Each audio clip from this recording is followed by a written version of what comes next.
What's up? I'm Andy Six from Black Veil Brides, and I've got some fan questions that I'm going to answer. Danielle wants to know, how did you come up with the name of your band? I love the symbolism of Catholicism, and the term Black Veil Brides is actually what they call a nun when she marries into the church. She marries God and gives up the cardinal pleasures of life, so to speak. Even though I don't give much credence to the religion itself, I really respect the idea of giving up something so much for something that you really truly believe in or love. That's where Black Veil Brides came from. Sasha was wondering, what bands do you look to for inspiration? You know, bands like Kiss or Motley Crue or, you know, Wasp and those kind of bands are huge inspirations. But lyrically and musically, I'm very influenced by bands like Hot Water Music and Alkaline Trio. I've always liked kind of, you know, both punk rock and heavy metal. Like, I wanted this band to kind of be an amalgam of both. Emily wants to know, if you weren't in Black Veil Brides, what would you be doing? This was all I ever wanted from the time I was a kid. So if I weren't in Black Veil Brides, I would be in some other band that I created and, you know, wanted to make my life. Or I would be Batman. That was my other career choice as a child. Marion asks, what inspired you to write Knives and Pens? You know, I obviously look different. I listen to different kinds of bands, and the people that were around me, I noticed a lot of, you know, the different kids were always, you know, sort of put down by other people, and it would cause, you know, them to become, you know, almost violent with themselves. It's not really necessary. There's a way that you can find strength in yourself, and for me it was writing. That was my sort of my release and my escape, so the term Knives and Pens to me was like a choice. You know, you can either create or, you know, become violent and maybe go down a dark road.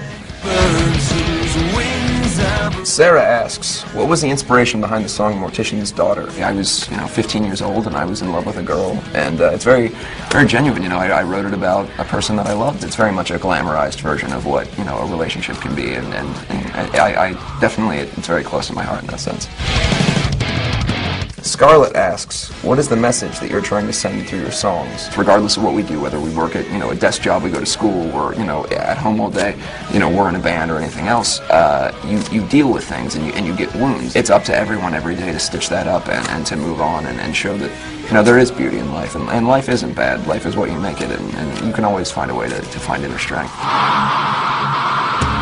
Jeffrey asks, what is your favorite song to play live? We've been playing some different songs so far on this tour from the record, and a song called Never Give In, which is one of the last tracks on our record, and that's really cool to play because we've never played that before live. Haley asks, what is your favorite thing to do when you're not on tour? I love touring more than anything, so when I'm not on tour, I just sort of sit and eat Cheetos and wait for the next tour. Miriam asks, what do you do with all the things that fans give you? At the end of the tour, I kind of collect everything up, and I have a storage space in Los Angeles that I put all my things in. I've gotten some pretty cool things on tour, so bring cool stuff. Amanda wants to know, what is something you must always have with you on tour? My makeup. I mean, it would be difficult to perform as us without that, but also my vocal cords and pants.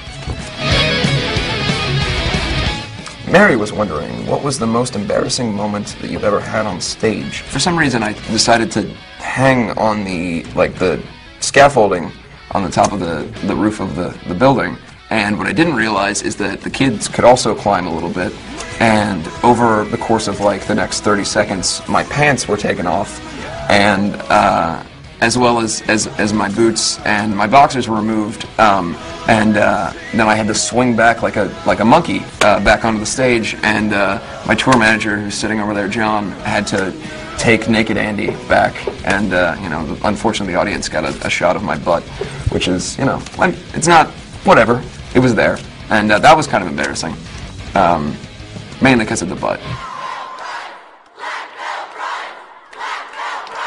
Thanks for your questions, and I'm going to hold on to these and read them every day.